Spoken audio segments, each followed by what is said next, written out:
cette nouvelle édition du journal de Montreuil. Nous vous emmènerons tout à l'heure sur le sentier découverte de la réserve des Aiguilles Rouges. Mais avant, nous nous rendons à Passy à la rencontre d'un apiculteur de montagne grâce à un sujet entièrement réalisé par nos jeunes reporters de la prise de vue au montage. La Maison des Abeilles, un film de Logan et Timéo Fouillard. Les abeilles vivent en communauté. Elles se déplacent tout le temps en groupe. Elles s'entraident. La reine dirige la ruche. Dès que la reine meurt, elle est remplacée par une jeune reine. La reine vit en moyenne de 2 à 3 ans. Dans la ruche, il peut avoir jusqu'à 75 000 abeilles. J'en viens à ma ruche, toujours pareil. Il y a une reine à l'intérieur qui a, mettons, 2 ans, 3 ans, qui est encore active, c'est-à-dire qui pond normalement. Mais la colonie décide d'essaimer. L'essaimage, pour l'apiculteur, c'est embêtant, c'est une plaie, parce que qui dit essaimage dit que la colonie va être réduite en main-d'œuvre. Et comme dans une usine, il manque de bras, dans l'usine va produire beaucoup moins. L'usine à miel, j'entends.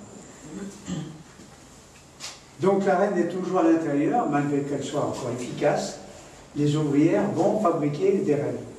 En plusieurs sortes, comme les butineuses, les ouvrières, les bourdons, etc. Elles produisent du miel, elles fabriquent aussi du pollen ou du nectar.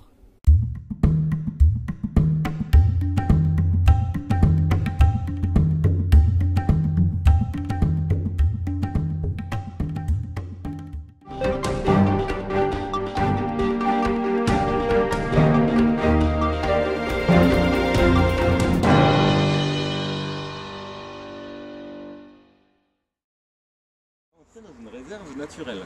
Alors, est-ce que vous savez ce que c'est qu'une réserve naturelle? Non. Vous savez pas ce que c'est? Bah si, ça n'a pas été transformé par l'homme.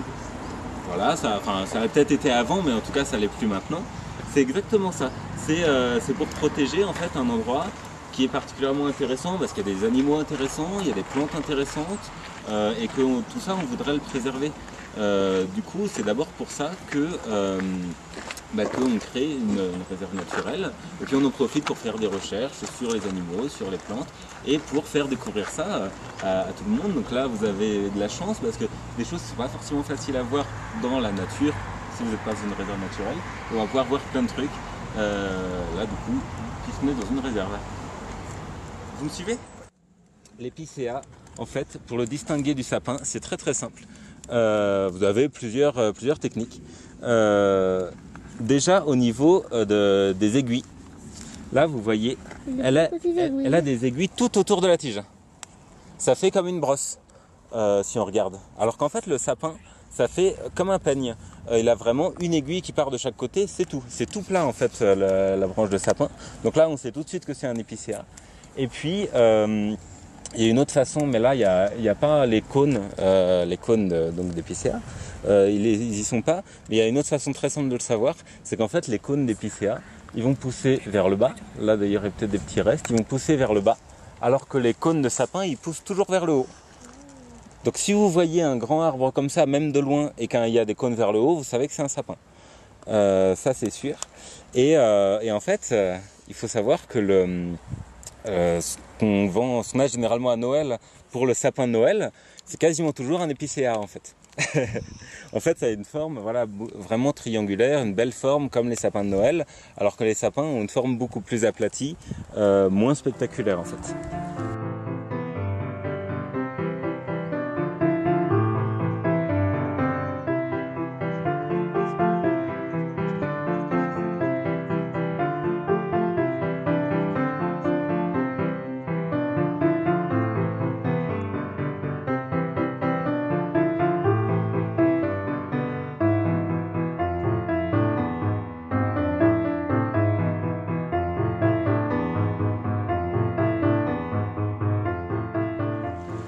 Alors, pourquoi à votre avis, il n'y a pas d'arbre ici? Vous avez une petite idée? En fait, s'il n'y a pas d'arbre, c'est parce que pendant longtemps, il y a eu des pâturages ici. Donc les vaches, en fait, et les bergers emmenaient les moutons, les vaches, etc. ici. Et du coup, elles se nourrissaient ici. Donc elles mangeaient tout ce qui poussait. Donc en fait, elles mangeaient tous les arbres qui essayaient de pousser. C'est pour ça que quand vous avez un espace comme ça, à peu près 9 fois sur 10 par ici, ça veut dire qu'avant il y avait des vaches qui venaient ici. Bon, là aujourd'hui il y en a plus, c'est pour ça qu'il commence à y avoir un peu plus d'arbres, mais c'est vraiment typique. Elles mangent en fait tout ce qui dépasse du sol. Et du coup là, comme elles viennent plus maintenant, ça a recommencé à pousser. Et vous voyez ces plantes-là, ça c'est des rhododendrons. En fait les rhododendrons, je ne sais pas si vous voyez bien, mais ils sont à peu près tous à la même hauteur en fait. Ça fait un tapis comme ça, bien net.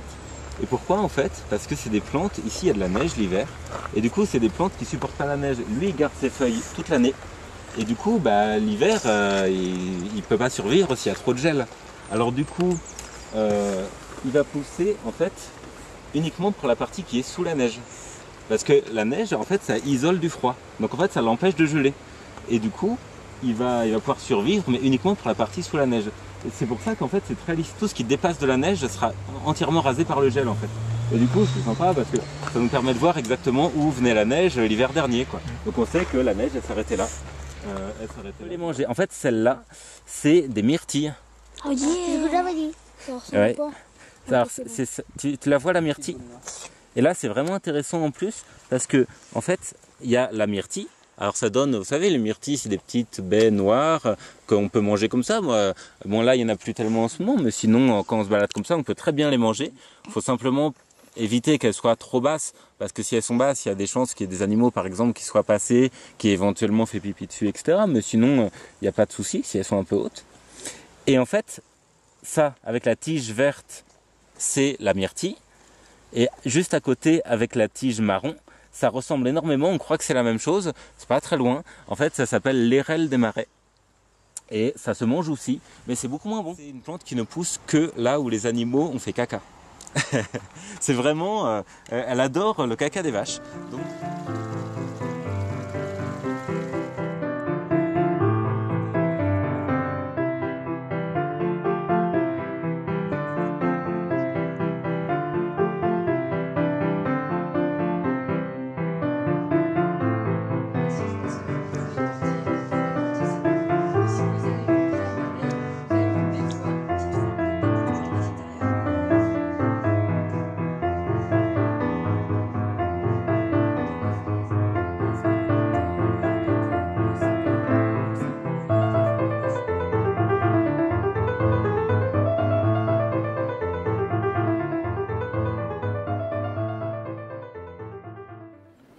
Voilà, c'est la fin de cette édition.